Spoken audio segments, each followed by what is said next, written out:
In this issue of ABC's Wide World of Flying, Captain Barry Schiff shows you how to cope with flight control failure, one of the most dreaded in-flight emergencies you can have. CFI Rod Machado teaches you techniques for improving your instrument scan and for detecting instrument failure. Bill Cox shows you what's been happening recently to the panel of his personal Mooney, an effective panel update for an older airplane. Our publisher, Phil Boyer, takes you with him to an intensive week of multi-engine training at Flight Safety International in Wichita, Kansas. From the AOPA Air Safety Foundation, Rod Machado shows you the techniques for identifying and troubleshooting in-flight electrical failures. And finally, Bill Cox gives you a checkout in the Citabria Decathlon series. Used airplanes with a lot of fun for the dollar. In our bonus buyer's guide at the end of this tape, the AOPA invites you to their upcoming annual convention in Orlando, Florida. And Pilot's Video Source shows you several more exciting new videotapes for aviation and history buffs. John and Martha King bring you their newest tips on flying technique. And you'll see a preview of one of the newest television commercials for general aviation. All this and more in this issue of ABC's Wide World of Flying.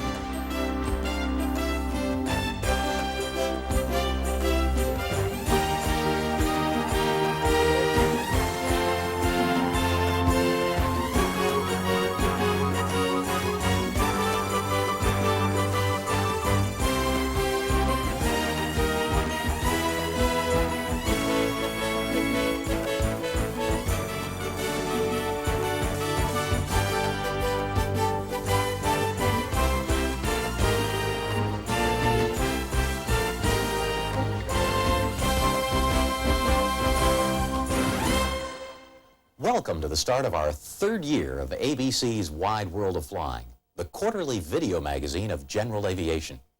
As you can see, we've got a tape packed full of informative stories to help you enjoy the world of light plane flying to the fullest degree. Later in this tape, you'll follow along with me to experience simulator-based training at Flight Safety International's Cessna Learning Center in Wichita. I'd heard about flight safety from several friends who had not only gone there for initial training, but later signed up on annual contracts. Somehow I couldn't make the commitment to attend. My first excuse was time, since the initial course takes a whole week. Following a close second was money.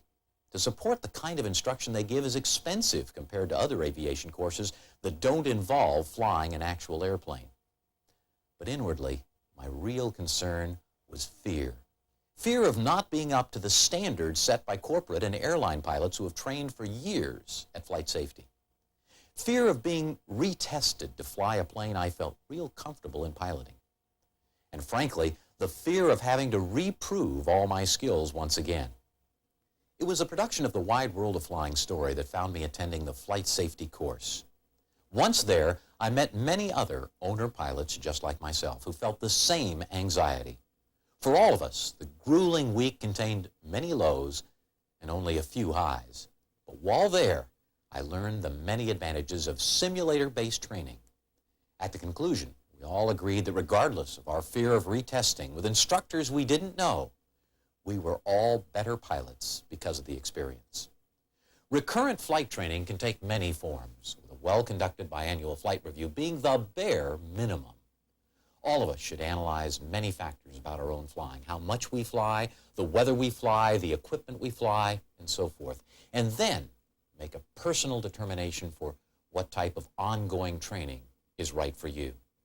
The one factor I've learned to dismiss when making this important decision is the fear of serious review by qualified professionals.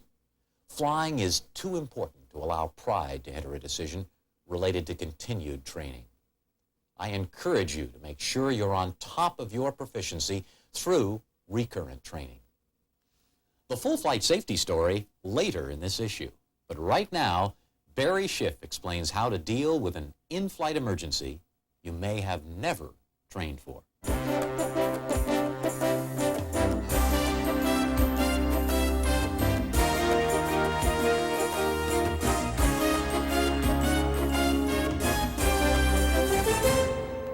Some of every pilot's training is focused on dealing with emergencies. Oh, these include engine failure, electrical failure, and various instrument failures. But in this feature, I'd like to demonstrate the tactics required to deal with a failure that you might not have thought about before. Flight control failure. Now, it's not as unlikely as you might think. Every year, the National Transportation Safety Board reports a number of accidents due solely to the failure of a primary flight control. Now, here's an example of how it might happen. A pilot encounters heavy turbulence. He uses maximum control deflection to maintain aircraft attitude. But suddenly, the yoke goes limp. An elevator control cable has snapped. The nose pitches over, and pulling back on the wheel does nothing, absolutely nothing. So now what do? The loss of elevator control is considered to be the worst type of flight control failure. But as you might suspect, it is possible to fly a light airplane with no elevator control whatsoever. You can do it by using a combination of elevator trim and power. But it's not particularly easy, especially during a real emergency. I'd like to demonstrate some of the problems involved. All right, now we're going to make a takeoff without using the elevator. You'll notice my hand is going to be off the control.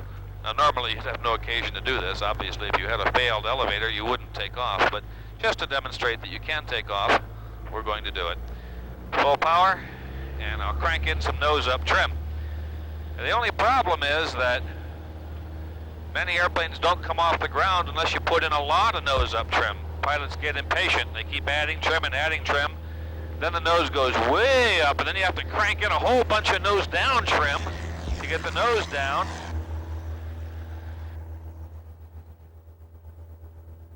And then more nose-up trim again to stabilize the climb.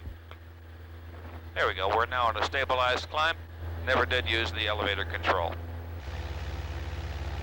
We're now stabilized in level flight, and I'd like to demonstrate the effect of power changes. First, we'll pull the power off and attempt to enter a normal glide. Again, I won't be using the elevator controls. I'll simply be using the trim. Power off. Notice the nose pitches down rather dramatically, and we have to counter that with a substantial amount of nose-up trim. Not too much. And then we can use little bits of nose-up and nose-down trim to maintain the desired attitude, in this case, a normal glide. Now, once the aircraft is trimmed up for a normal glide, watch what happens when we add full power. The nose will rise rather dramatically, and it takes quite a bit of nose-down trim to prevent it from rising too much. And then we'll use little bits of nose-up and nose-down trim to maintain the desired climb attitude. I think the object of all of this is to point out that power changes in the traffic pattern should be held to a minimum, because gross power changes could result in unmanageable pitch changes. We're presently on final for runway 24. We're about to make a hands-off or a stick-free landing. That means we're going to assume that the elevator is inoperative. We're going to make a flaps-up landing, because if we attempt to land with the flaps down, we might risk landing nose wheel first, which of course is not too swift. We're controlling attitude with power right now. Adding power to make the nose go up, pulling power back to make the nose go down, and also using power we're able to stay right in the slot. But more or less we're gliding to touchdown. We're going to have to remember that when we get to within about 10 or 20 feet of the runway, ground effect is going to want to cause the nose to pitch over. It's going to take a small jab of power to prevent that from happening. There we go. A little bit of power. Arrest the sink. There we go. It's not pretty, but it's safe, and it gets you down when you have to. Preparing for this type of emergency is particularly difficult because the handling characteristics vary considerably between one airplane and another. But back in the hangar, I'll give you some general guidelines that apply to all airplanes. When dealing with an elevator control failure, you need to understand the enormous influence that flaps have on pitch. Now, let's consider some fundamentals for a moment. Ordinarily, the center of gravity is located forward of the center of lift. Normally, the center of gravity produces a weight in this direction. The lift of the airplane acts in this direction. And you would think that with the weight acting this way and the lift acting this way, that the airplane would pitch nose down. And it would, were it not but for the fact that the tail produces its lift in a downward direction to create balance. Now let's see what happens when the flaps are extended, like so. Air from on top of the wing is deflected downward. We call this downwash. And as a result, more and more air strikes the top of the horizontal stabilizer, which creates additional downward force, which causes the nose to rise. This helps to explain, therefore, why extending the flaps causes the nose to rise in most airplanes. Some airplanes, however, behave just the opposite from what you'd expect, usually those with T-tails. Here, for example, you can see that the high T-tail is located up and away from the influence of any downwash created by extending the flaps.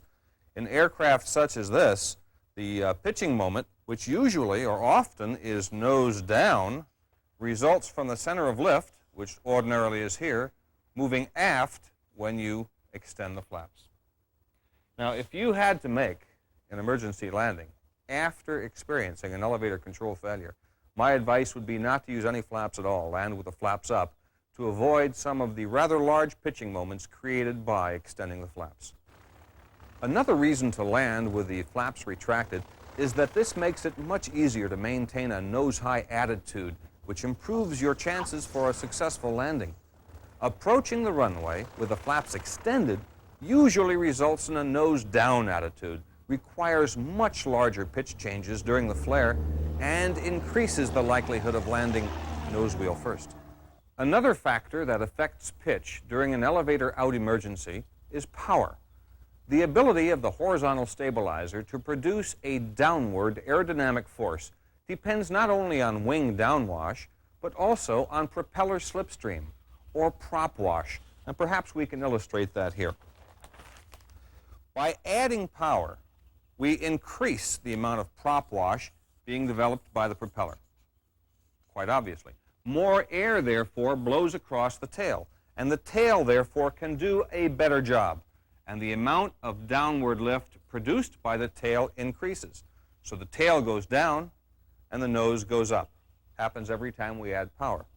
Conversely, by reducing power, we reduce the amount of prop wash that reaches the horizontal stabilizer, and then it cannot do its job as effectively, and the amount of downward lift that it produces is reduced. As a result, the tail goes up and the nose goes down. So reducing power causes the tail to rise and the nose to drop. With practice, a proficient pilot should be able to counter the effects of flap extension or retraction by using power in such a way that attitude remains relatively constant. Now, this is an interesting exercise to practice at a safe altitude. Another factor affecting an elevator out emergency landing is ground effect. The downwash from the wing of either a high or a low wing aircraft produces a downward force on the horizontal stabilizer. You already know that. But when entering ground effect, the downwash of the wing is reduced somewhat because of the presence of the ground itself. So there's less downwash on the tail. There's less downward lift created by the tail. As a result, reducing the lift created by the tail forces the tail to rise somewhat, and the nose pitches down somewhat. So just as we're ready to land, the nose starts to drop. It's something you have to anticipate. You might recall that during our demonstration flight, I had trouble keeping the nose up just before touchdown. This was the result of entering ground effect.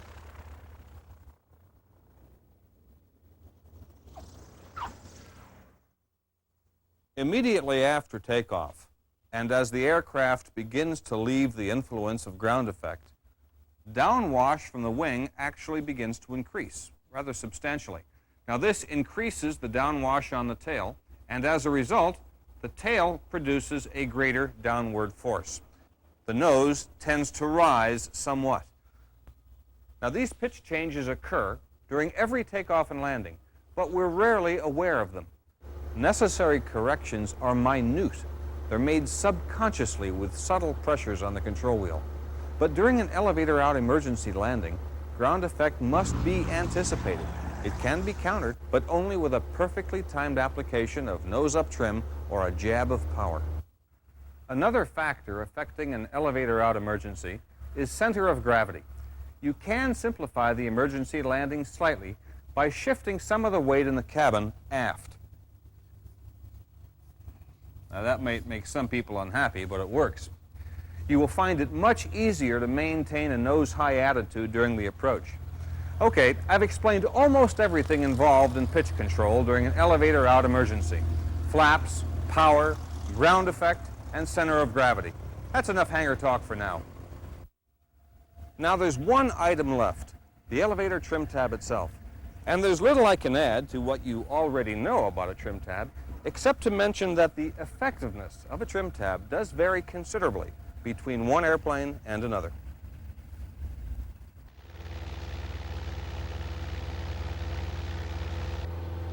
Here's an interesting exercise that you can use to practice and learn more about the airplanes that you fly.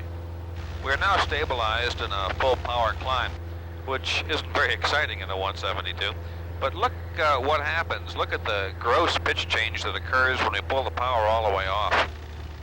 Nose will go down quite a bit, unless you apply quite a bit of nose-up trim to arrest the ensuing dive. And then smaller amounts of trim are applied, nose up and nose down, to establish and maintain the desired glide attitude. Now we'll add full power and attempt to arrest the strong nose-up pitching moment by applying nose-down trim, and then small amounts of nose-up and nose-down trim as necessary to establish and maintain the desired climb attitude. This is a good way to get some feel for what you might encounter if you had a total failure of the elevator control in flight. But what if only one elevator cable were to break? Well, you'd be in luck. An elevator failure usually doesn't result in complete loss of the elevator control. Usually, for example, you just lose the up cable or the down cable. For example, let's assume that the up elevator cable came loose or became broken. We would be unable to raise the nose by pulling back on the control wheel. Well, one thing we could do is to apply full nose-up trim, or a heck of a lot of nose-up trim, and then apply forward pressure to put the nose down, and we would then release some of that forward pressure to allow the nose to come up. So I can make the nose go up or down without pulling back on the control wheel.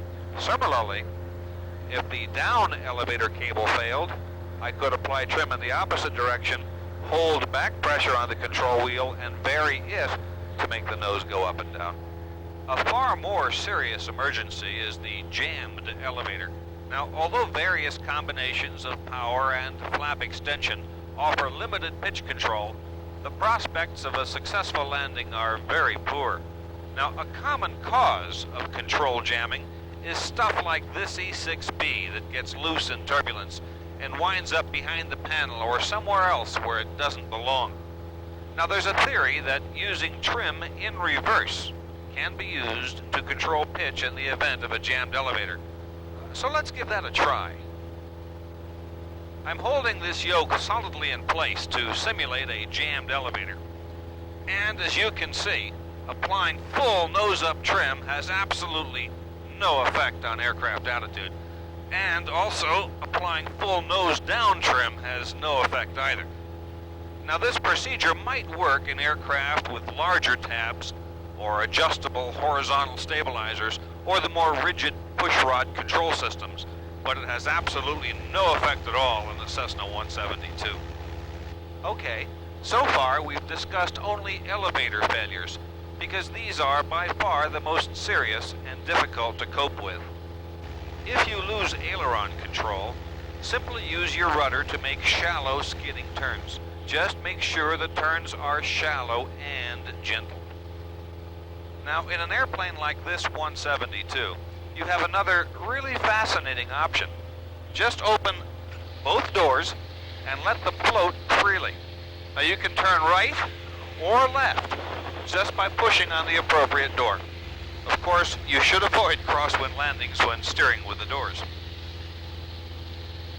Many of the emergencies that I hear about could be avoided with more careful pre-flight inspections, checking for correct and full control deflection before takeoff, and some timely maintenance. An in-flight control system failure is an emergency that can put you to the ultimate test. Fortunately, the odds are that it'll never happen to you, but if it does, we hope that the information presented here will contribute significantly to your successful resolution of the problem.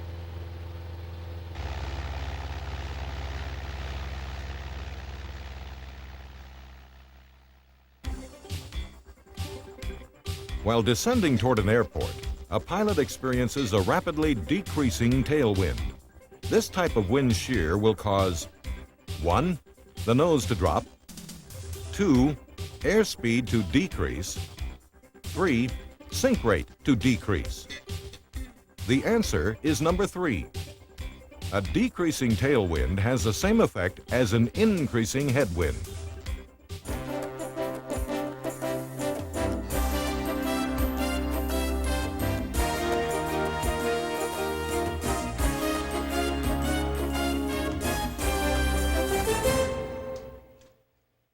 Constant airspeed climbs and descents, Joe. We're here at the Simulator and Instrument Training Center at Van Nuys Airport in Southern California to discuss a problem that has plagued IFR pilots since instrument flying began, and that is the instrument scan. IFR pilots know they're having trouble with their instrument scan when their ILSs look like sword fights, and the only way they can hold altitude is by continuously updating the altimeter setting, if you know what I mean. Perhaps nothing is as valuable as a quick, systematic IFR scan procedure for efficient management of an IFR flight for instrument pilots. I'd like to discuss with you an impressive 4-step scan procedure developed by airline pilot Ralph Butcher and described in his book, The Instrument Flying Manual and Simulator Training Guide. Let's take a walk to the classroom. These are the individual steps of the 4-step scan procedure, and they're used every time a major attitude change occurs in the aircraft. Step number 1, select attitude, power, and trim desired. Step number 2, music scan the inverted V instruments. Step number 3, music scan the primary instruments and offer the final trim. And step number 4, circular scan the big 6. Now you're probably wondering when you would use these 4 steps, how long does it take, and what exactly is the music scan and the circular scan that make up the 4-step procedure. Well, the first 3 steps take approximately 15 seconds. And the last step is accomplished when the airplane is established in the desired attitude and trimmed. Now, the music scan and the circular scan can best be described by the simulator. I've programmed this high-performance twin-engine simulator to be in level flight at 4,000 feet at 160 knots in the clean configuration. Now, what I'd like you to do is to enter a constant airspeed climb at 120 knots on a heading of 360 degrees. This, of course, requires a major attitude change. So let's give it a try. Go ahead, grab the controls and I'll talk you through it. And by the way, you're not going to be needing this since this, of course, is a simulator. Okay, now for step number 1. Select the attitude, power, and trim conditions desired. Let's raise the nose of the airplane to an attitude that experience has shown will give us 120 knots. Do this by focusing all of your attention on the attitude indicator during the attitude change. Simultaneously, add climb power and reach over and give it a little nose-up trim. Let's freeze the simulator here for just a moment. Now, you've probably been told never to stare at any instrument, and that's good advice, except when it comes to the attitude indicator. You see, the attitude indicator is a complete instrument, and it gives both pitch and bank information. And as long as it's not reading inaccurately, then it's legitimate to stare at it for 5 to 7 seconds, as is required by step 1. Here are a few tips that the pros use that are basically one of 2 ways to determine whether the attitude indicator is providing you accurate information or not. In step 1, when the attitude is changed, make sure that the attitude indicator's airplane moves in the same direction as control application, and pay attention to a sluggish response suggesting a poorly spinning gyro, which should arouse suspicion.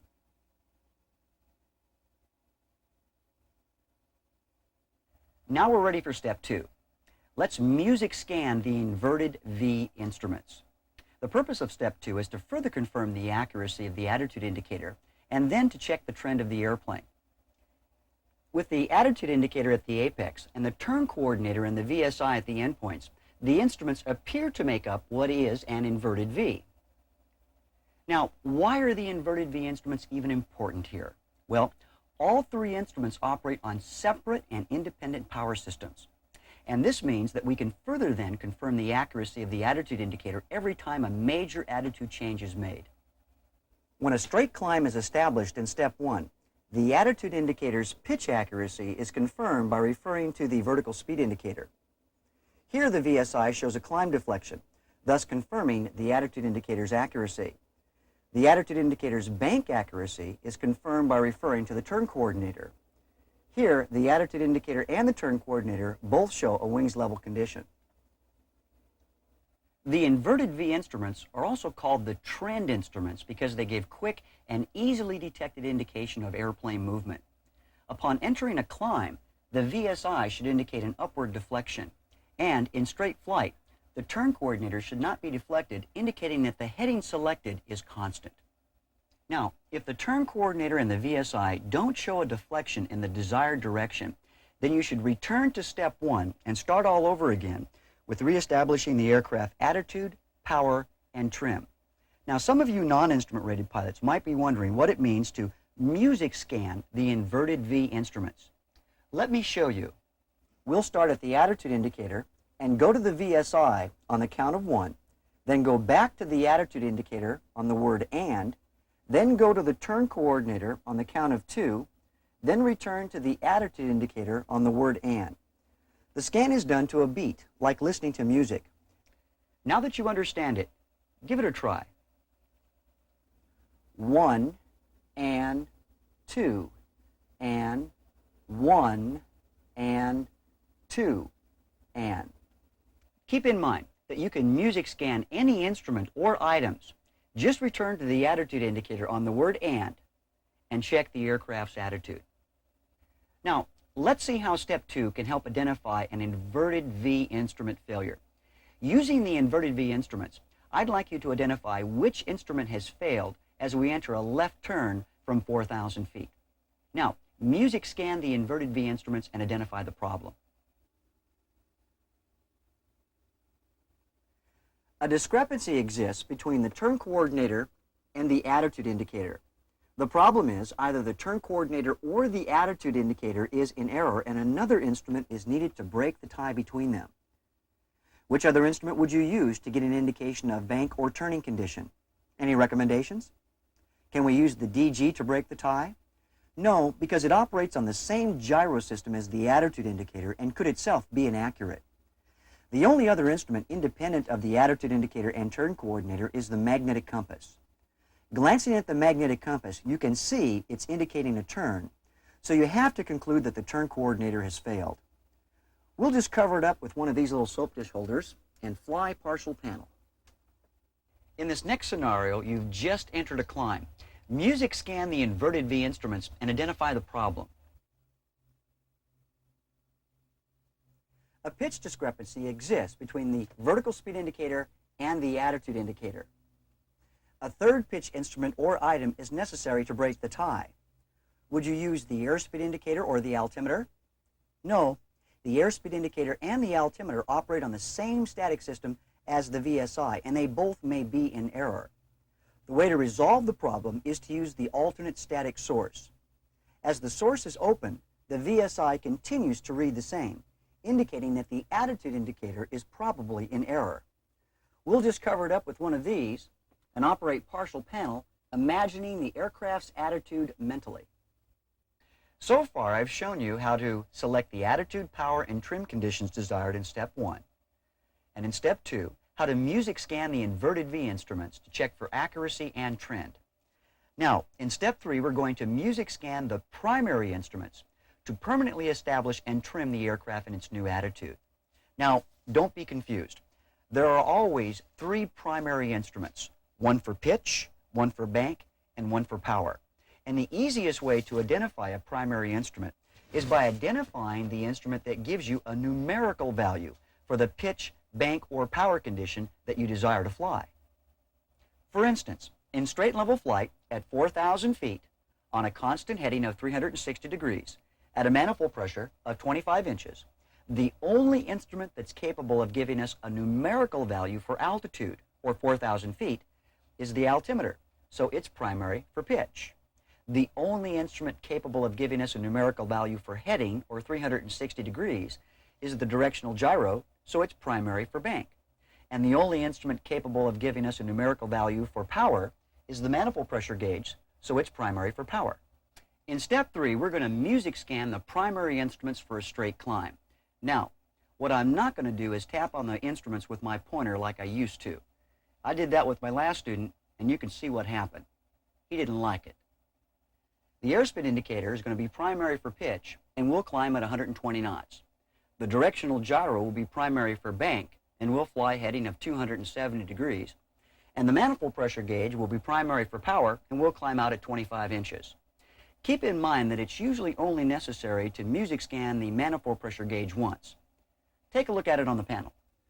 1 and 2 and 3 and 1 and 2 and 1 and 2 and. With the airplane established in the correct attitude, the final trim is now made in step 3.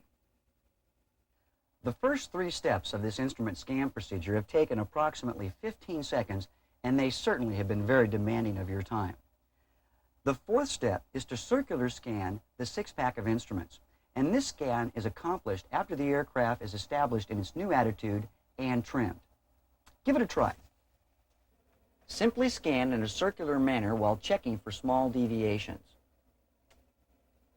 Now, what should I do if I want to look at something outside of these 6-panel instruments, like an approach plate, a radio, or a distraction of some sort?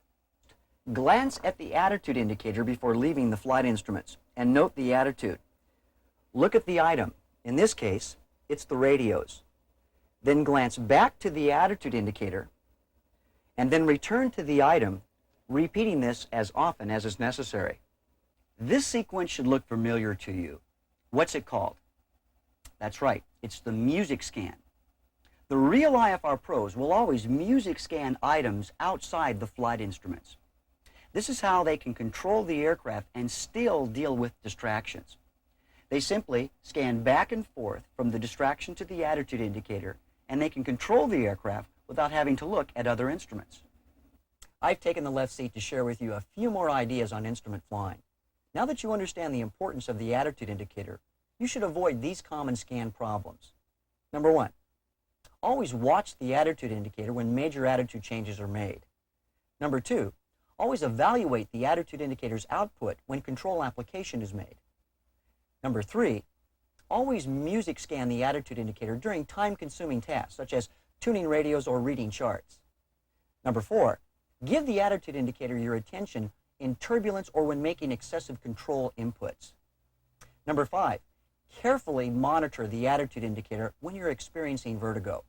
And number 6, evaluate the attitude indicator's output for accuracy. Now that you understand the 4-step procedure, I'd like to show you what it looks like from beginning to end. We're on a heading of 090 degrees, climbing at 120 knots. And air traffic control has just informed us that we have to turn left to a heading of 180 degrees. So for step number 1, we're going to select the attitude, power, and trim conditions desired. I'll be focusing on the attitude indicator as I enter this left-hand turn.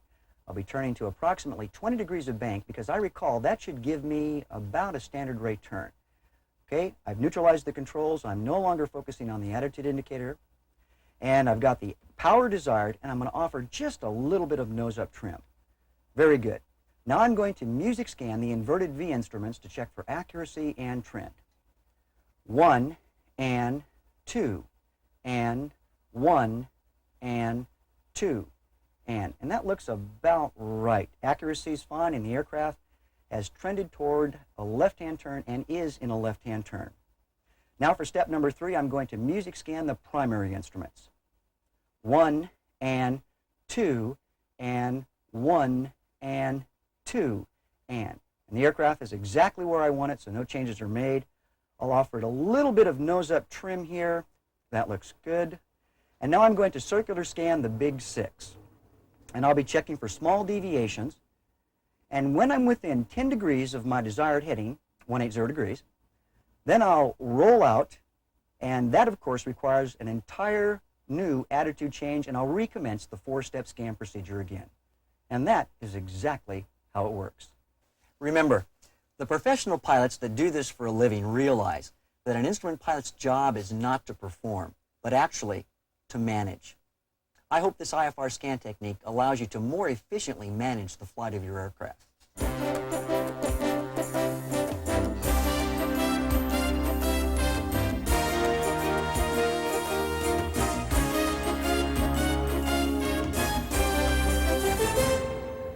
Last year, I bought this little Turbo Mooney in conjunction with my work here on ABC's Wide World of Flying. As you might imagine, we do quite a bit of traveling for the show, much of it in IFR conditions, and I needed a reliable airplane to get me to and from our locations. While my Mooney is a nice enough machine with reasonable speed and excellent efficiency, the panel looks like something out of a South American locomotive. Here's the before panel, a 20-year accumulation of radios and instruments with little rhyme nor reason. Perhaps surprisingly, everything works except the autopilot. But when we're finished, virtually everything on the panel will be updated to offer more utility and be more functional as well. Though we do have one excellent state-of-the-art NavCom and a late model Loran C, there's also the aforementioned antique autopilot of questionable parentage, a vintage tube-type NavCom, and an unusual switching panel. Well, it's been about 2 weeks since I left the airplane here in San Jose, and Jim Papani, manager of Advanced Aviation Services, says the installation is complete. He also says there were some problems with the job. The problems we had with this airplane, like a lot of old airplanes, the wiring is very brittle and old, and you have to redo a lot of the existing wires. We also had a problem with panel space. The original old airplanes weren't designed for a lot of avionics like the new airplanes are, so we have a hard time cramming everything in that we needed to get in there.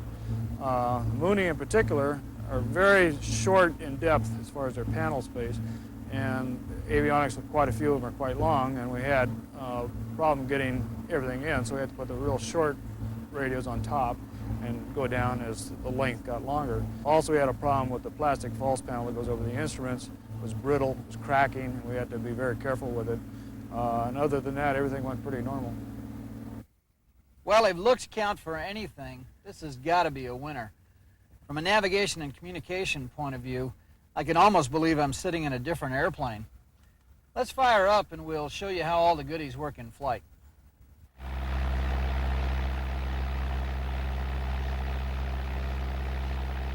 Let's take a look at the individual upgrades and examine how they help improve the total package for IFR use. First, you can see we've done away with that Mickey Mouse home-built switching panel in favor of a more functional push-button Narco CP136M with a built-in 3-light marker beacon, all mounted on the center stack. Up where the old switching panel used to be, Advanced Aviation has installed a Davtron 903 digital VOR indicator with a signal decoder that translates the Morse code identifier and displays it sequentially right on the instrument, minimizing the need to orally identify the station. As primary VHF NavCom boxes, we've added dual Narco Mark 12D NavComs with flip-flop frequencies in place of the older radios, especially the backwards tuning King KX160, a good radio but long since outdated. For distance info, we have a simple Narco 891 DME built into the #1 glide slope CDI with distance to station as primary and ground speed available by pressing the course knob.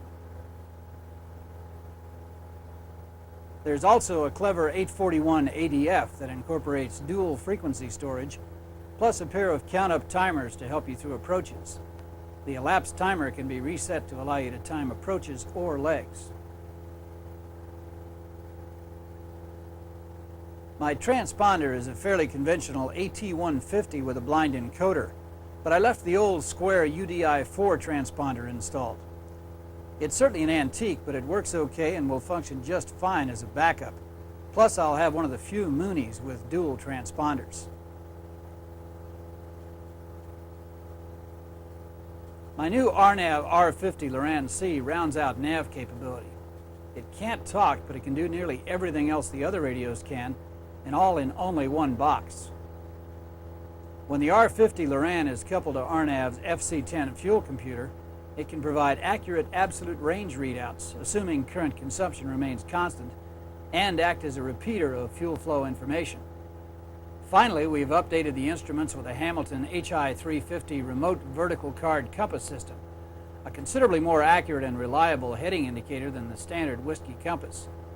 The HI350 has very little lead, lag, and dip error during maneuvers, and is less susceptible to onboard magnetic interference because the sensor is mounted back in the tail. There's a more accurate 2,000 foot per minute VSI in place of the dumb 6,000 foot per minute instrument we had before, a new turn coordinator to drive the Mooney's simple wing leveler PC autopilot, and last and most definitely least, at least in terms of price, a Sigtronics intercom system velcroed to the floor panel. Panel upgrades definitely aren't for everyone. They can be costly, but expense is always relative. A panel upgrade can dramatically improve the utility of any aircraft at a fraction of the cost of replacing the aircraft itself. Counting trade-ins, the items I've added come to a total of about $12,000 on this little Mooney. Throw in $3,000 for installation and your total expense is about $15,000. That's certainly not an insignificant amount of money, but it does add a tremendous amount of IFR reliability to an already nice airframe. With the new panel installed in November 9165 Victor, my little Mooney is now ready to take on any reasonable IFR situation.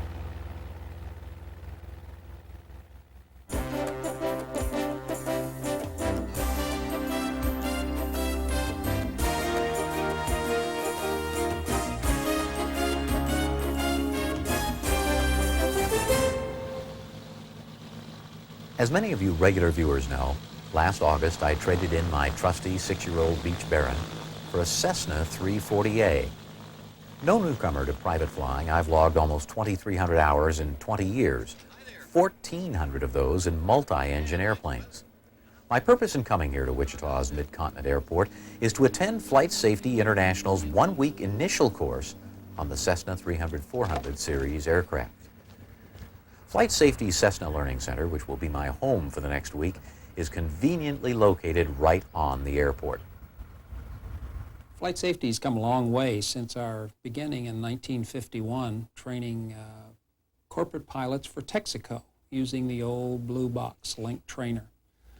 That has evolved into our operation where we have moved into training the scheduled airlines. Many of the major carriers train with flight safety simulators.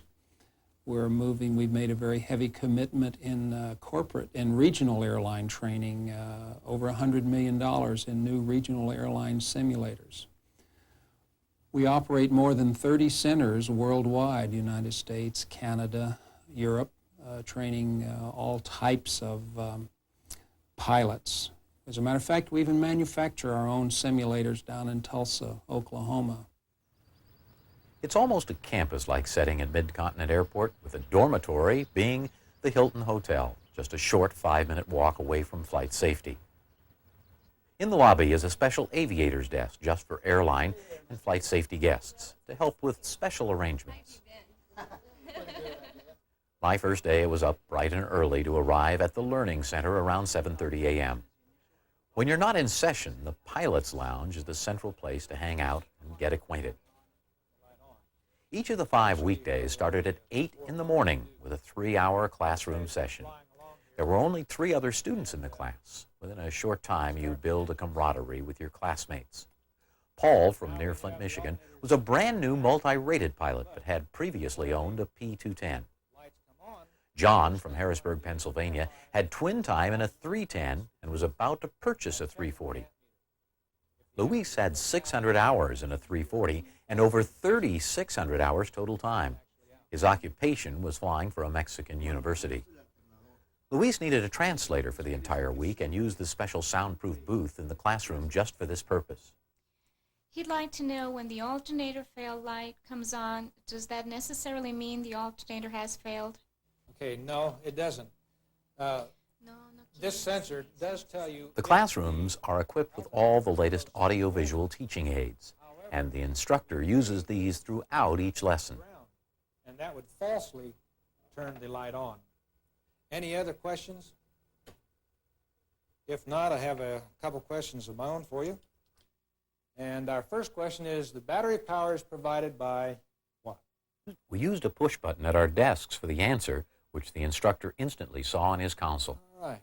The battery is one lead-acid battery, isn't it? Answer number B. Here's your test and your answer C. There are homework assignments, so it is necessary to devote about an hour each evening. And on the final hour of the Friday morning, there is an exam covering the entire ground school course. Following the classroom session each day was a 90-minute session in the cockpit procedures trainer with my simulator instructor, Jeff Terrell. Go ahead and have a seat. This is the seat for pilot in command of the training of our 340 series aircraft. Okay, now one thing that's really, I think you'll find very beneficial about this part of the course is the fact that this is a chance for a one-on-one question and answer. So if any time during ground school you have some problems or night study or some of your homework, feel free. When you come in here, we'll spend 15, 20 minutes, whatever it takes, just talking over those questions that you may have. We covered the 340 checklist from the pre-start procedures forward. Will the covers close if the switch is on? Yes, they will. However, as soon as you close the cover, the switch will also be turned off. Okay? So if you ever utilize the system, be sure you leave the cover open, or else you're going to just deactivate it one more time by closing it. Okay? Next, it was on to what was to be my airplane for the next 5 days.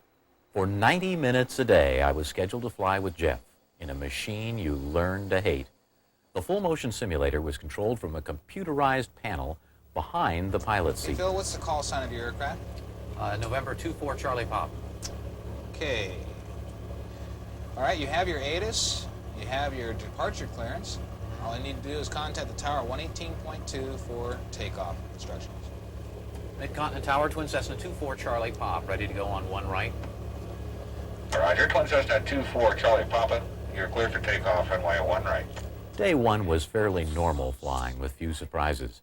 Jeff's main purpose was to familiarize me with the simulator, which was a little more sensitive than the actual airplane, particularly on or near the ground. Okay, brake release as you come in the rest of your power. Now you'll find it quite sensitive on the steering for takeoff. There's very little rudder pressure. Looks good. What speed are we going to rotate at? 91. Okay, 91 knots.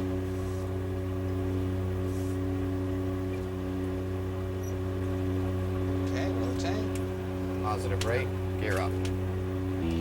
Okay, now Phil, we've set up for now our cruise power. We've done our cruise check. Now we're just going to do some simple VFR maneuvering. So I'd like you to give me a 30-degree right turn. I'm sure Jeff was looking at my basic instrument skills and evaluating my communications work. Even though he used my own plane number all through this first sim session, he kept changing it slightly to try to trick me into responding to his ATC instructions. Still just a little tight on your turn. There you go. All right, we're in the approach to landing stall. About halfway through our workout, Jeff found the first place where I could use some instruction on the technique of recovering from an approach to landing stall. Get the stall buffet, and then I'd like you to recover.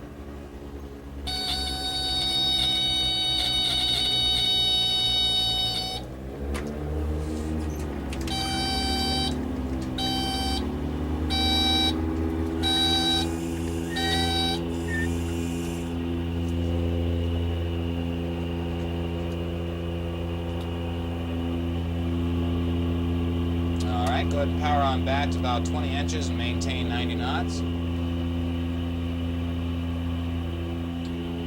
Okay, how much altitude did we lose on that? Quite a bit. Yeah.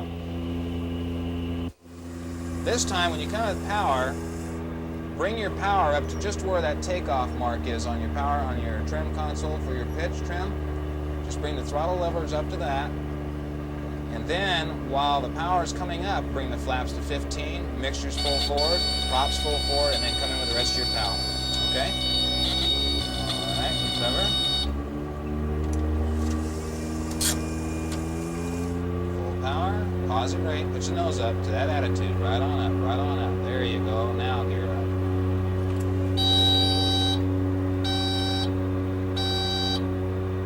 And as soon as your gear and transit lights out, flaps up.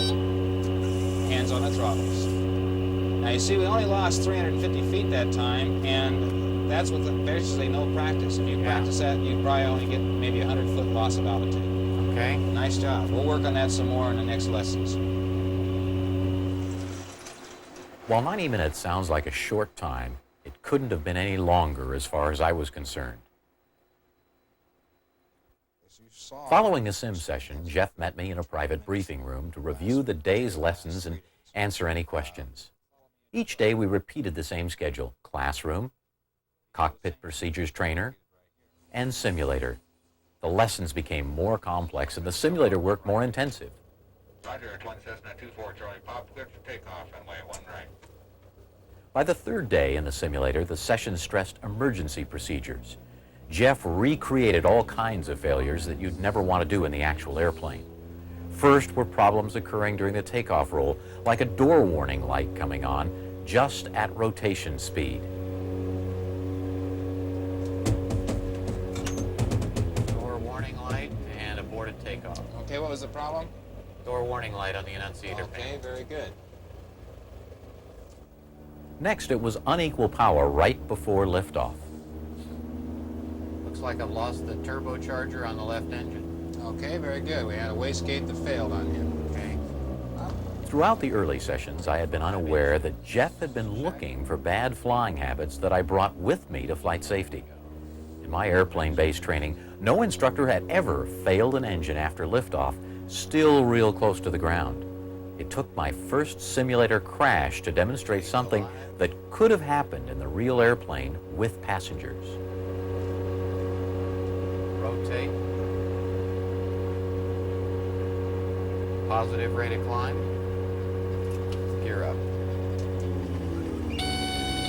Hold your heading. Hold your heading. Hold your heading. All right, we lost it. Okay, now, Phil, I've noticed every takeoff we've done today, you've brought that gear up way too soon. Remember, what we talked about in the CPT is that when you have enough runway to land on, you keep the gear down until you do not have enough runway to land on. That's when you retract the gear. Okay? Okay. Putting everything together that I had learned the hard way, Jeff now had me prepared to handle the engine loss correctly. Nice technique. Very good. Keeping those throttles up, hands on them. That's good. Okay, I must be out of runway now. Just as I retracted the gear, Jeff pulled an engine. Engine out. It's the left.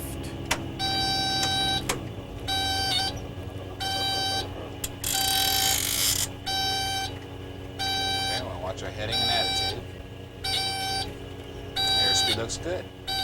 I had progressed to handling one of the toughest tasks in flying a light twin. Okay, bank into the right engine just slightly.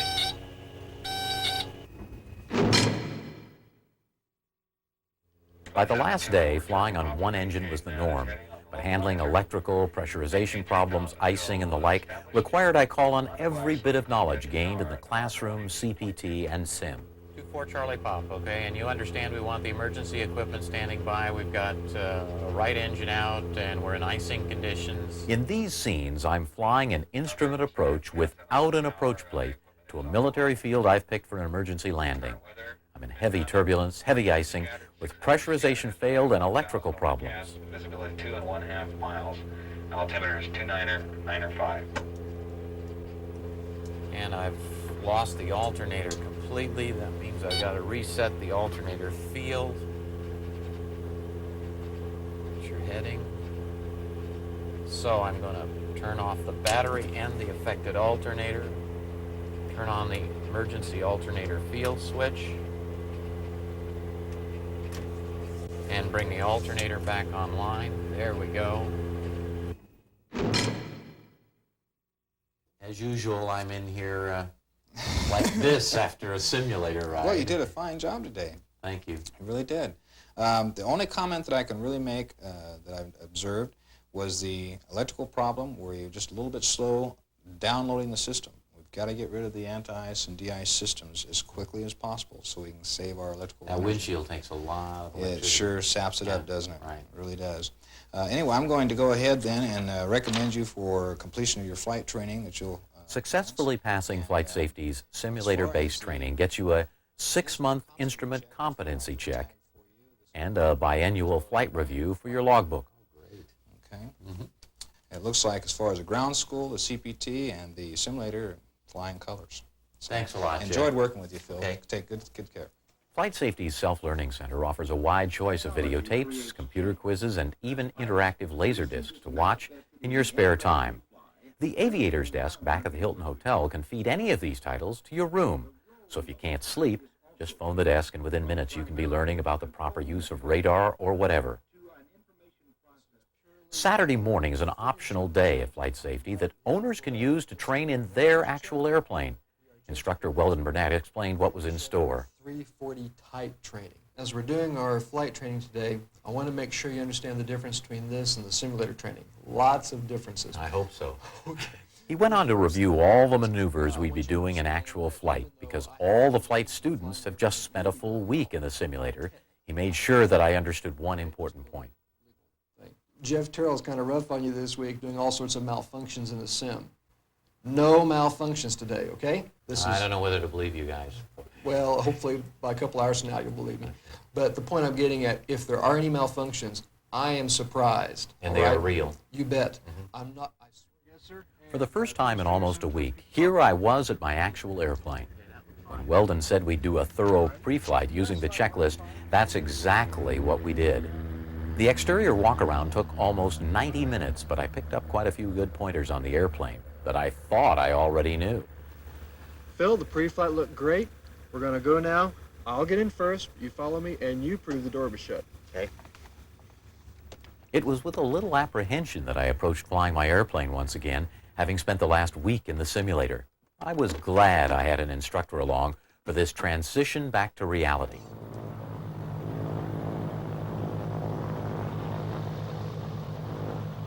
Selectors, verify on the mains. On the mains. It was as routine as Weldon had said back in the briefing room. Unlike the sim, there were no surprises. We breezed through the before takeoff checklist. Flaps in the up for takeoff Indicating up. Fuel flows are in the wide arc. I want you to leave the gear down as long as we've got something left to land on. For the first time in several days, I experienced a daylight takeoff without any engine failures or equipment malfunctions. But boy, was I ready. Phil, I'd like you to make a standard... The initial air work consisted of some 30 and 45-degree bank turns, with the emphasis on holding altitude and rolling out on the correct heading. After that, we did some stall sequences, and then a very interesting exercise that you should do in whatever plane you fly. 20 inches, 2450. Weldon had me experiment to find out just the right power and prop settings to hold 120 knots in approach configuration, flaps 15 degrees and gear down for my airplane. Then he had me find the settings for this same configuration in an approach descent, 500 to 600 feet per minute. The object is to firmly establish these numbers for your particular plane so you're not jockeying with the controls during an instrument approach. Now let's say that on this heading of 030, we are on a localizer and the needle is centered. Now missed approach is... At altitude, Weldon had me practice missed approach procedures for the airplane. The goal in this case was to never go below the altitude he set as the missed approach point. In this case, 4,000 feet. VFR altitude. Turn right heading 300. No, sorry, Phil, we don't see the airport missed approach.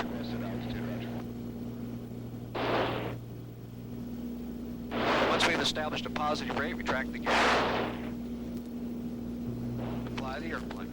Shutting down an engine during flight training is not a regular part of the curriculum, but it can be included at the owner's request. Slowly and deliberately, we went through the procedure for securing an engine in cruise flight. Okay, we will feather. All right. Tower, don't contact Tower 1. Advance the power on the left when as necessary. I'm going to bring you up to the top of the green arc. And we're still above VYSE. Our air work continued with an ILS approach and a non-precision approach with a tight circle-to-land situation, using landmarks instead of mountains. You may go on down to that little farm that has the grain elevator on it, but not past I was glad I spent the extra day flying my airplane, and I'd recommend this extra time to anyone taking the flight safety course. Training, I think, is one of the areas that has been sort of overlooked by the owner pilot. When you look at our interest in the business, we're always interested in the aircraft itself, the hardware. We annual the aircraft. We need to be annualing the pilot as well. Look at the 100-hour inspections that we give it when we fly for hire. We replace time-limited parts. The pilot is the only critical component that we routinely run to failure. Those of you who fly Barons and Bonanzas will find this site familiar. Similar courses to my 340 training are offered for both these Beechcraft light planes. In addition, they've just installed a 210 simulator in Wichita. Baron 41 Quebec, contact Tower now 118.2, good day. One of the excuses we frequently get for pilots not training is, I fly all the time. I feel comfortable in my airplane. I'm proficient.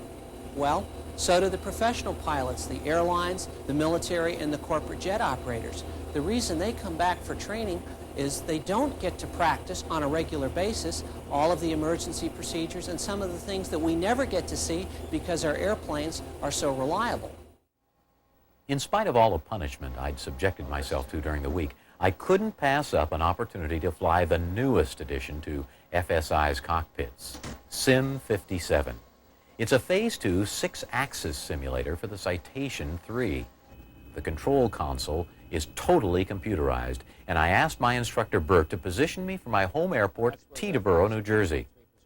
The cockpit is equipped with a 5-tube EFIS system and a wide-angle view visual display.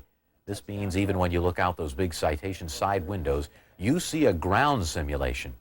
Familiar landmarks were visible like Giant Stadium, the radio towers, and even the headlights of cars running along the highway near the airport.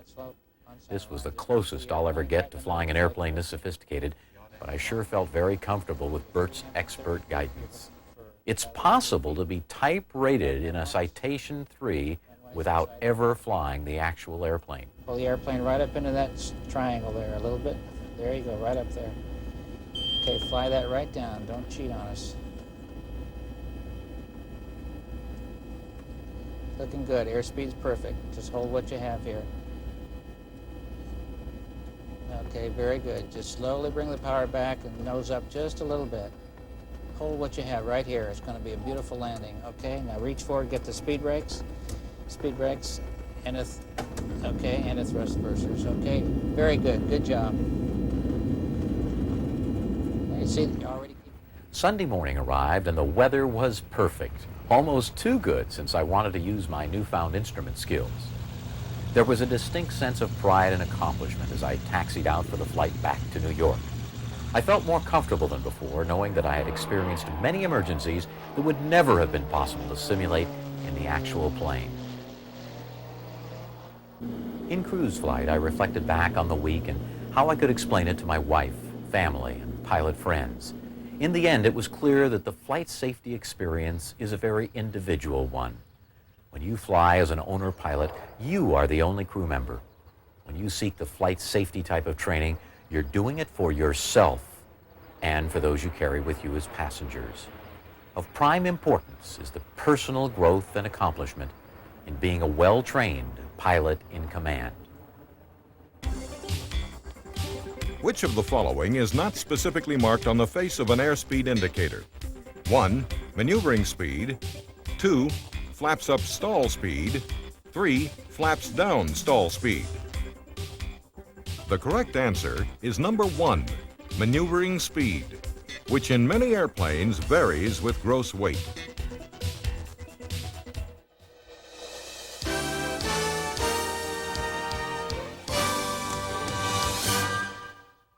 Electrical system malfunctions normally fall into one of two categories. either an insufficient rate of charge or an excessive rate of charge. Now, it's possible that the very first sign of an electrical system failure will be difficulty in being heard by ATC or in hearing ATC. Weakening signals or complete failure of pulse equipment, such as transponder, DME, or radar, as well as wandering VOR needles and intermittent off flags, may be other impending signs of an electrical system failure. If you suspect an electrical system failure and the ammeter and low voltage light confirms it, then immediately minimize the electrical draw by turning off all unnecessary electrical equipment and make only essential communications, because radio transmissions will use a great deal of electrical power. Electrical system failure resulting from excessive charging by the alternator can easily fry the aircraft battery and damage electrical equipment. Normally, most aircraft have an overvoltage sensor that will deactivate the alternator if voltage exceeds a critical level. If the overvoltage sensor malfunctions, as is indicated by an excessive rate of charge shown on the ammeter, then the alternator circuit breaker should be pulled, and the alternator should be turned off by using the split portion of the master switch. This isolates the alternator and leaves battery power available for equipment use. Also, keep in mind that if the overvoltage sensor were to shut down the alternator, or if the alternator output is low, a discharge rate will be shown on the ammeter, along with the illumination of a low voltage warning light. This may be what is known as a nuisance trip out, and an attempt should be made to reactivate the alternator system by turning off the avionics power switch, making sure the alternator circuit breaker is in, and turning both sides of the master switch off, then on again. This resets the alternator field circuit breaker, and if the problem no longer exists, the normal charging should resume and the low voltage light should go out. These procedures are only for one particular type of electrical system and may not fit the airplane you fly, so read your pilot's operating handbook carefully. And also, consider this, that problems with a failing electrical system can normally be detected early by including the ammeter and the low voltage light in your instrument scan.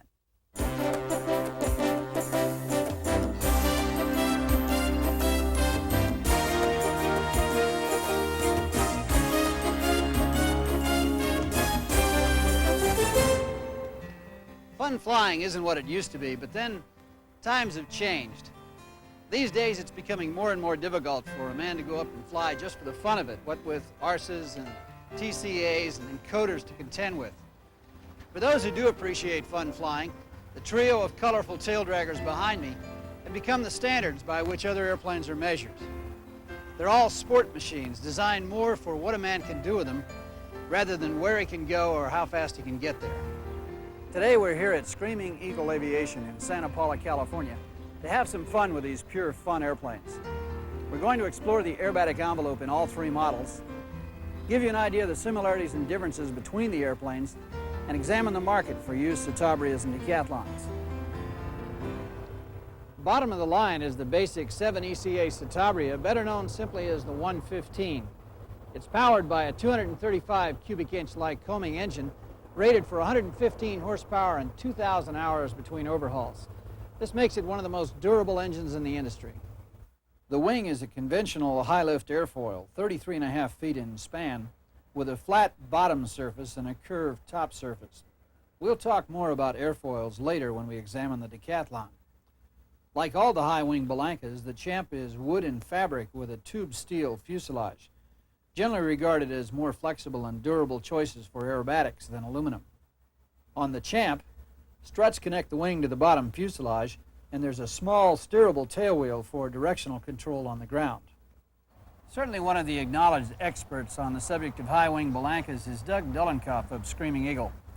Doug has been selling sport planes for about 16 years now, and he knows the Citabria Decathlon line better than his German Shepherd.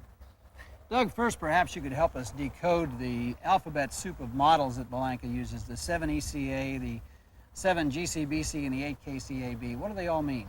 The different model designations of the Citabrias and Decathlons are pretty much arbitrary. There are 4 models Citabrias, starting off with the 7 ECA, which is 115 horsepower. Then we have the 7 GCAA, which is 150 horsepower. Then we have the 7 GCBC, it's 150 horsepower with flaps. That's the only Citabria with wing flaps. Then we have the 7 KCAB, it's 150 horsepower with the inverted fuel and oil systems. Then the decathlon line, there's 3 models. The 150 horsepower with a fixed pitch propeller, the 150 horsepower decathlon with a constant speed, and of course our super decathlon, the 180 horsepower with a constant speed prop. And all the decathlons have the symmetrical airfoil. How much will a pilot have to spend for a nice bottom-of-the-model line 7 ECA such as this one? 7 ECA Citabria will run between $12,000 and $18,000. A late model one like we have here, a 1980 model, will run in the mid-20s if it's always been hangared and well maintained.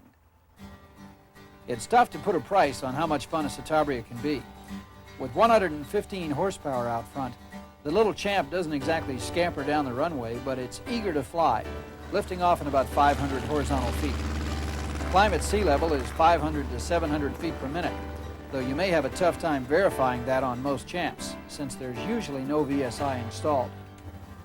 Or much of anything else, for that matter. Needle ball and airspeed are all these airplanes require for acros, so that's generally all they've got. Realistic cruise at 5,500 feet is a little over 100 knots on about 6 gallons an hour, in case anyone cares. If you did choose to fly the littlest Citabria on a cross-country trip, though, you might be hard-pressed to avoid getting upside down every once in a while. After all, aerobatics are what the Citabria is all about. The name is an illiterate copywriter's reverse spelling of the word aerobatic. The Bellanca Model 7 ECA loves to roll as long as you remember to keep the speed up and the G-load positive so you don't lose the engine passing through inverted. With so little power and a carburetor rather than fuel injection out front, inertia has to help you through most maneuvers. But that doesn't diminish the fun, though it does limit the type of maneuvers you can do.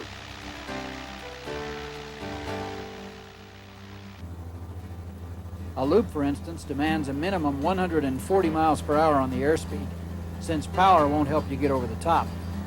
If you fly a true loop rather than an L, you'll probably lose power temporarily in the inverted position.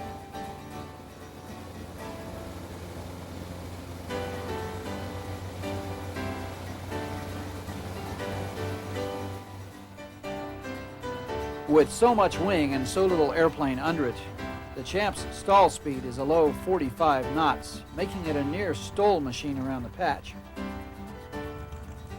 You can routinely use 55 knots in the pattern and stop in well under 1,000 feet of runway. The Citabria 7 KCAB features the 150 horsepower Lycoming engine with the inverted fuel and oil systems. Also features a fixed pitch propeller. Of the 8,200 Citabrias built, the 7 KCAB was probably the most popular. A nice clean Citabria, 150 horsepower, let's say a 7 GCA, the basic of the 150 horsepower airplanes, carbureted, flat bottom wing, no flaps, could bring $15,000. And a nice 7 KCAB, which features the inverted fuel and oil system, a late model one could bring as much as $25,000. More power makes all the difference in vertical maneuvers, starting with climb. A 150 Citabria does an easy 1,000 feet per minute pointed uphill, and extra power also makes it more capable at aerobatics, if not cruise. Adding 35 more horsepower only bumps cruise up about 3 knots, but vertical penetration improves dramatically, and fuel injection gives the airplane some new talents as well. Notice the negative angle of attack, though, in the inverted attitude. A Citabria can't really do much in the way of outside maneuvers because the wing isn't very efficient when it's upside down. It doesn't develop much lift and requires a very high negative pitch angle simply to keep the airplane flying. Naturally, the 150 Citabria's extra power lets it do everything the 115 Champ can do, only better. The Super Decathlon, as the name implies, is designed for more serious aerobatic competitors. The Super Decathlon features the 180 horsepower Lycoming engine with an inverted fuel and oil systems, in addition to a constant speed Hartzell propeller. The limit load factors on the airplane are +6, -5 Gs. The aerobatic capability on this particular airplane is excellent for vertical penetration. The Super Decathlon symmetrical wing provides improved inverted handling, and the aileron shovels give aerodynamic assistance in lightening control forces during roll. Note that as the ailerons move down, the shovels deflect up and vice versa. Most Super Decathlons are lightly equipped and typically without IFR instrumentation compared to normal category aircraft. This one does have a transponder at top right panel for operating in and around the Los Angeles TCA. Mixture, primer, prop control, throttle, and alternate air are all grouped on the left panel and sidewall, and all electrical switches and CBs are mounted above the pilot's left shoulder. Okay, all the necessary latches are latched and the traffic is good. And Decathlon 5501 Charlie is departing 22 at Santa Paula. Santa Paula.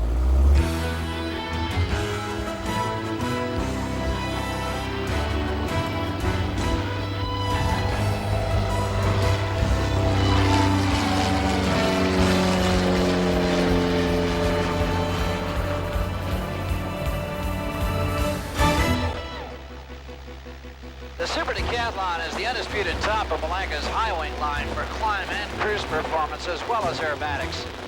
With still more power than the Citabria and slicker aerodynamics, the Super can climb at 1,200 to 1,300 feet per minute and cover ground at an easy 120 to 125 knots.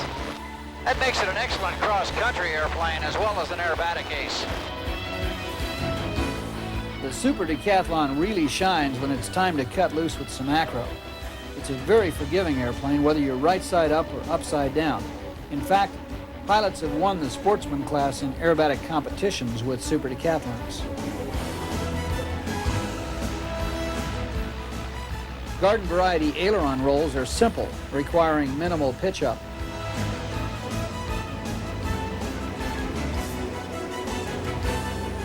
Snaps are fun too.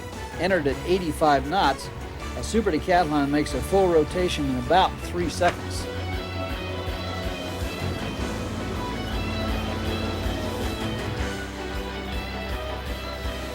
Four points take advantage of the Super's good roll rate.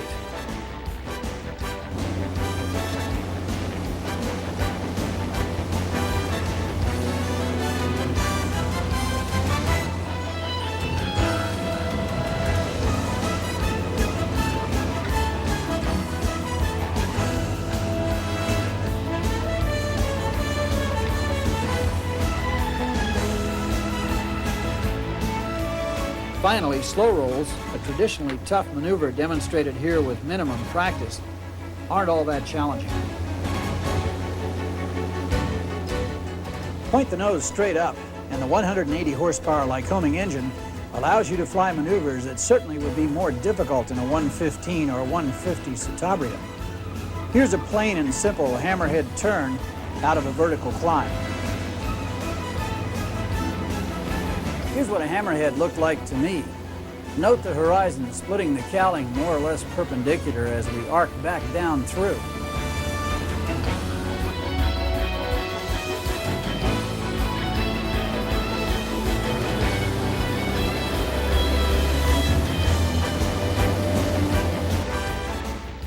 An Immelman is a combination of two aerobatic maneuvers, a half loop followed by a half roll.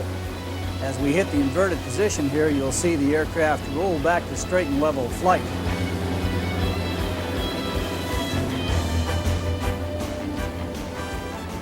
Because the Decathlon is certified for aerobatics, it's also capable of vertical banks.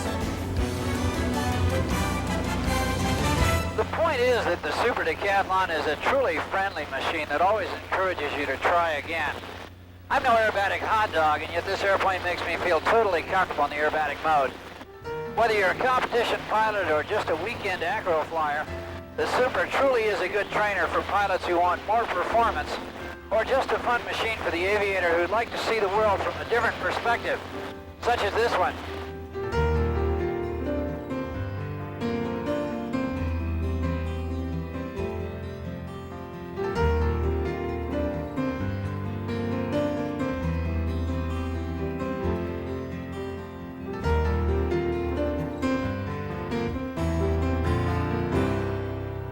Common to all models is the inspection of the landing gear U-bolts. A Balanka service letter covers the inspection and torque values for all the airplanes. The problem with the U-bolts is they crack and eventually fail at the radius. Another problem is the wing rib nails.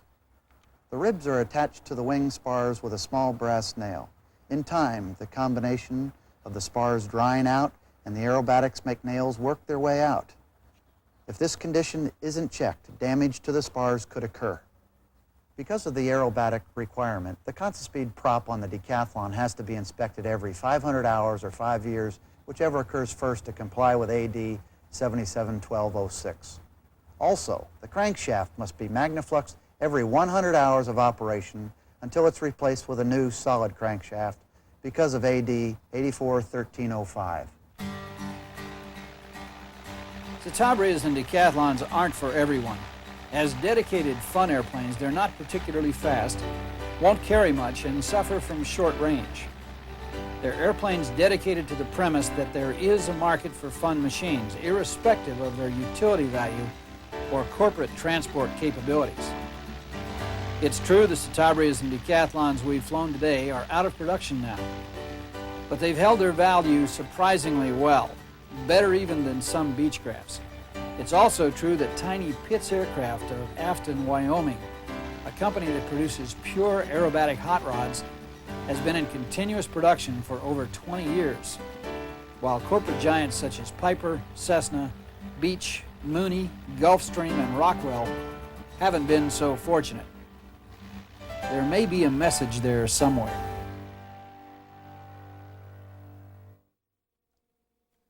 There you have it, our first video edition of Year 3 for ABC's Wide World of Flying.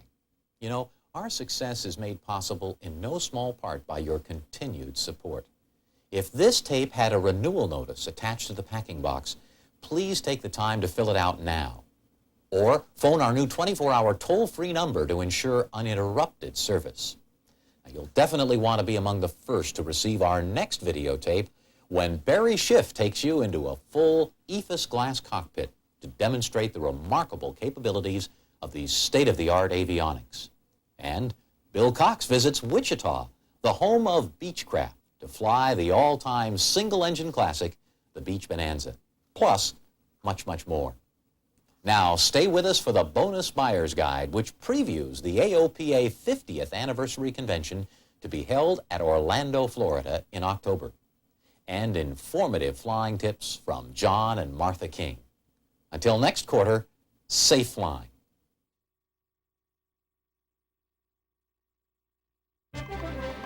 Pilot's Video Source presents another collectible gift pack. Produced during the early war years by legendary screen director Frank Capra, this Academy Award-winning documentary series was shown to every soldier sent overseas. Now the full, complete versions of all 7 motion pictures are on these 6 video cassettes. Prelude to War, The Nazis Strike, Divide and Conquer, The Battle of Britain, The Battle of Russia, The Battle of China, War Comes to America. All 6 tapes are mastered from the original film prints provided through the Wesleyan University Cinema Archives. Never has film made a stronger statement or touched more lives with its message of freedom and human rights. Capra, the director, captured those times with immediacy and truth, only possible in the years 1942 through 1945. The filmmaker was living these events, and his talent and commitment brought life to the screen. This is not just another compilation of documentary footage, but a vivid, extraordinary account of the world and its people during those incredible years. President Roosevelt was so moved by these films that he insisted they be shown to every American. Today, we can again share that same sense of pride and purpose, to understand and feel the way it was to live through the war years. Open a time capsule and experience all the emotions of a country that did not want to go to war. Feel in your own heart the passion we all felt during those historic years. Share this amazing and powerful cinematic experience with your family. Frank Capra's Why We Fight. Also, here are previews of 4 hard-to-find single titles. They were headhunters until the airplane opened up the jungles of New Guinea. Get a feel for what it's like to fly left seat into airstrips unlike any others on Earth. Meet the pilots whose job it is to bring the outside world to a jungle wilderness. And witness the adventures of those first aviation pioneers who in 1922 dared to challenge sudden death in a world where the great bird was magic and named Ballast. Wings, the Jet Age. It's a tribute to jet-powered flight, a collection of beautiful scenes of awesome force and design. This compilation covers it all, from commercial flight to fighters. Come into the flight deck for the pilot's perspective and also enjoy the magic Astrovision camera work of Clay Lacy, giving you views only his Lear-mounted periscope lens can provide. This is a film every collector of aviation videos will want to own and share. The ultimate achievement in flight, exploration of space. Neil Armstrong's giant leap for mankind was only one of many images that will live in our minds and hearts forever. Space, the frontier and beyond, is a wonderful video album covering the entire history of space flight, with some rare scenes produced by NASA and never shown to the public. Warbirds, one of the world's finest collections, is here in southern Texas. The Ghost Squadron of the Confederate Air Force. Messerschmitts, Spitfires, Mustangs, and Flying Fortresses. They'll put on a show that'll make you believe you stepped through a time warp back to the 40s. Thrill to the power and excitement of the Confederate Air Force in action. Colonel Culpepper's Flying Circus. The Memphis Belle. You've heard about this classic. Now you can include it in your library. Climb aboard the Flying Fortress for an actual mission over Germany. This film, directed by William Wyler, was produced in 1944 during the Memphis Belle's last combat bombing mission. The suspense is real because the story is true. Go along for the adventure, the fear, the horror of air war. There is only one motion picture that tells it this way, the way it really happened. Aboard the Memphis Belle. The Memphis Belle is available for $24.95 plus $3 shipping and handling from Pilot's Video Source. But as a special offer to our viewers, it is available free with the purchase of any combination of videotapes totaling $99 or more. To order by credit card, call toll-free 1-800-223-3556. In California, call 1-800-445-4944. Please place your order between 9 and 5 Pacific Time, Monday through Friday. You may also return the enclosed order form or write us at the address shown. All tapes are best quality standard speed copies made from the finest master tapes available today. Don't settle for inferior videotapes. Order from Pilot's Video Source, the source for quality aviation videos.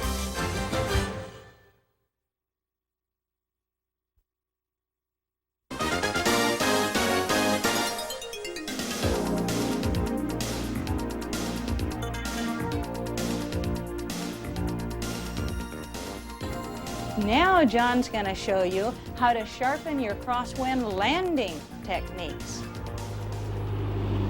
What we're going to do is get the airplane somewhere between, we'll say, 1.5 to 5 feet off the runway and hold it off and fly the whole length of the runway without touching down. Now, what I'm going to demonstrate by doing this is how you correct for a crosswind on landing. We're going to have a little crosswind from the left, and the way you correct for a crosswind is you bank the airplane, and as you bank the wings of the airplane, the aircraft will start drifting across the runway. In other words, if I bank the airplane to the left, the airplane will drift across the runway to the left. If I bank the airplane to the right, the airplane will drift across the runway to the right. So what we're going to do is we're going to use this banking of the airplane to drift the aircraft left and right. Now, unless you made an active attempt to keep the airplane longitudinal axis pointed right down the runway, in other words, keep the nose going right down the center line of the runway, by using rudder pressure, the airplane is going to yaw left and right. So I'm also actively going to have to use rudder pressure to keep the airplane from yawing to the left and to the right. And this is exactly how you make a crosswind landing, but not touching down and flying the whole length of the runway will demonstrate that very well. Now, people ask on a crosswind landing, how much bank angle do you use? The answer is enough to keep it from drifting left or right. How much rudder do you use? Just enough to keep it pointed right down the runway. Okay, now we're over the runway. So here's what I'm going to do. I'm going to establish my flare, and hold it off the runway. Now, watch it drift to the left when I bank to the left. The airplane drifts all the way to the left. Now let's bank to the right and watch the airplane drift back to the right. Watch it drift all the way across to the right. See it drifting across to the right? That's because I'm banked to the right. Now let's do it again to the left. We're going to drift all the way across the runway to the left. And it's the bank that makes it drift over there. See it drifting across? Isn't that something? Okay, now we'll drift back to the right. Then we'll put it right back on center line by banking. There we are on center line the whole time. Now, watch if I push right rudder, the nose yaws to the right. Left rudder, no yaws to the left. And so you use rudder to keep the nose aligned with the runway, like so. Let's go around. How about that, sports fans? King Schools takes you to new heights with our Super Takeoff Sweepstakes.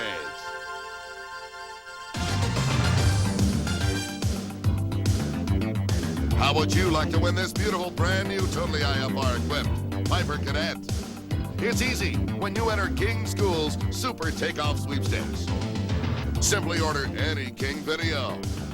Select from King's extensive and exciting new library of single-subject action videos designed to take you beyond the written, including 4 of the latest entertaining yet practical takeoff videos. Flying the Citation, Communications, Hangar Flying with a Point, and Takeoffs and Landings Made Easy. Get the fun of flying along with the facts by ordering any single takeoff video for just $39 or any 5 for $79 or get all 11 for only $139. The highly acclaimed and popular King written exam courses are up-to-date and thorough, containing at least 5 2-hour videotapes. King exam courses include private pilot, commercial pilot, instructor FOI, instrument instructor, ATP 121 dispatcher, and flight engineer exam courses. Right now, each exam course is only $149. That's a complete total price, $149. $149 includes the King exam course of your choice, plus your choice of the private, instrument, or commercial flight test courses, and your choice of any 4 of the King takeoff tapes, all for just an unbelievable $149. And don't forget, your order automatically enters you in the King Schools Super Takeoff Sweepstakes. Your chance to own and fly this brand new 1989 Piper Cadet. Phone your order in now by calling 1-800-854-1001. That's 1-800-854-1001. We're here 24 hours a day to take your order, which is processed and shipped the same day it's received. The number to call is 1-800-854-1001. The price to pay is $149 for any King video exam course. You get your flight test course and 4 takeoff videos free. King's number, 1-800-854-1001. King's price, $149. And your dream, a brand new Piper Cadet. King Schools takes you where you want to go easily and enjoyably. It's the only way to fly. You can bank on it.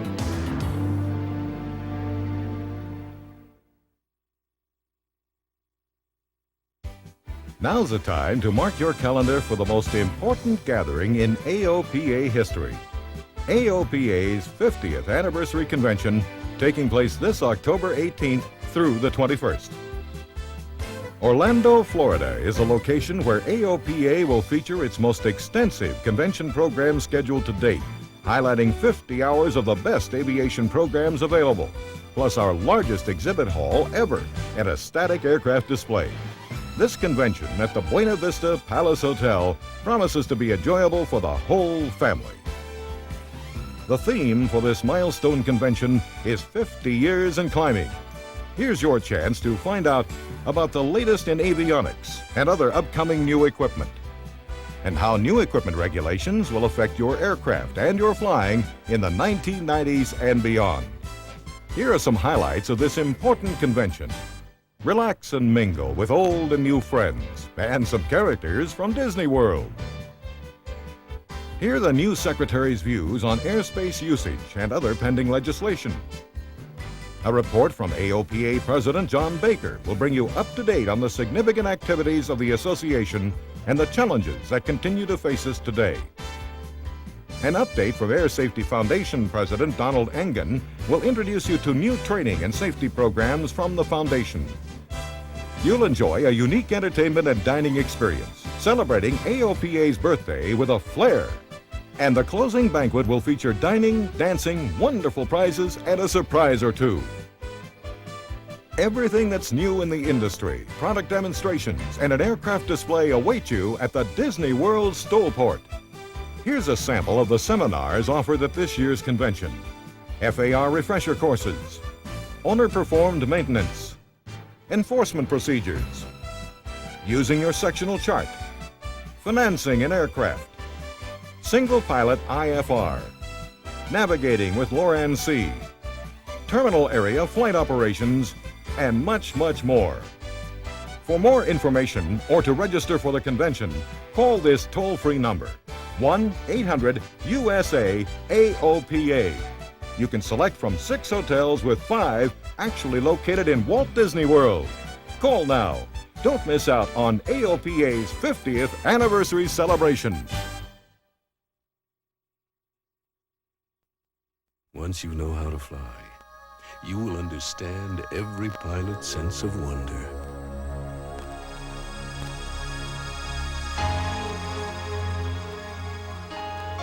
If you'd like to find out more about learning to fly and receive a free how-to kit, all you have to do is make a phone call. Take the first step in learning to fly.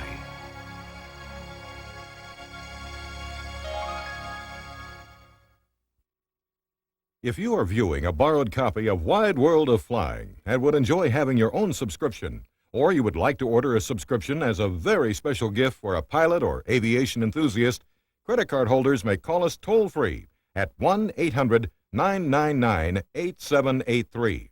Or you may send a personal check to our subscription center in Riverton, New Jersey. The price is just $99.95 for 1 full year.